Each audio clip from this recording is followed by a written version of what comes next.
National Intelligence Service, that is NIS, is currently on the spot over the recent cases of abduction in the country. Public Service Cabinet Secretary, that is Justin Muturi, is a recent high-ranking government official to accuse NIS boss Noordin Hajji over the abduction of his son last year. But is NIS a soft target? Samira Mohammed with the details.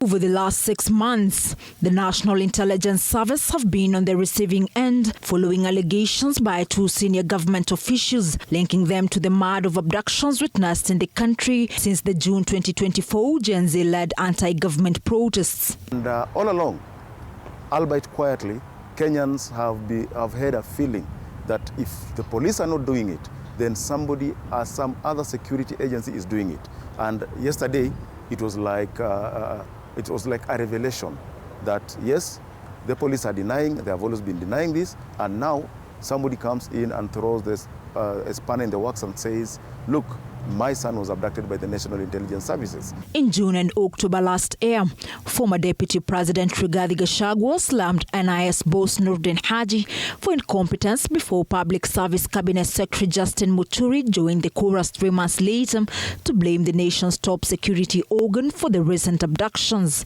At my age, I'm not the kind of person to respond to some of it is really very perfunctory. Security analysts have now shifted the blame to the National Intelligence Service, claiming that the reputation and credibility of the security organ has been dragged into the mud for being a mere political tool for political leaders to settle their scores. Now we are exposed. People will know that, okay, we have an NIS that is not doing its job, an NIS that is at the call and peck of the political class. So anything they tell us, we'll take with a pinch of salt. We're not believing them.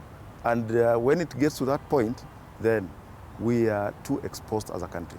According to security experts, the National Intelligence Service has failed a big one for being silently captured by the executive instead of operating independently as Kenya's principal intelligence agency, tasked with providing both domestic and foreign intelligence. These agencies have lost their independence to the executive. Nobody is sure about himself. The top police officers, the top in command, are just like a drunkard's cockerel, unsure of themselves every other day. Security experts are now calling on NIS boss Noordin Hajji and other security agencies to break their silence and come out clean on who should take responsibility of the recent cases of abductions witnessed in the country. So basically, somebody needs to take responsibility because the National Intelligence Services fall under the Ministry of Interior, where we had Kindiki as the Minister of Interior during that period.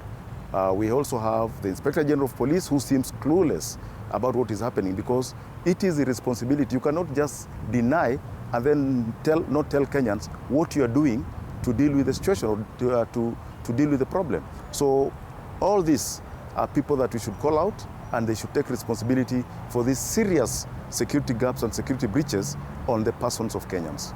Samira Mohammed for TV 47, Nairobi.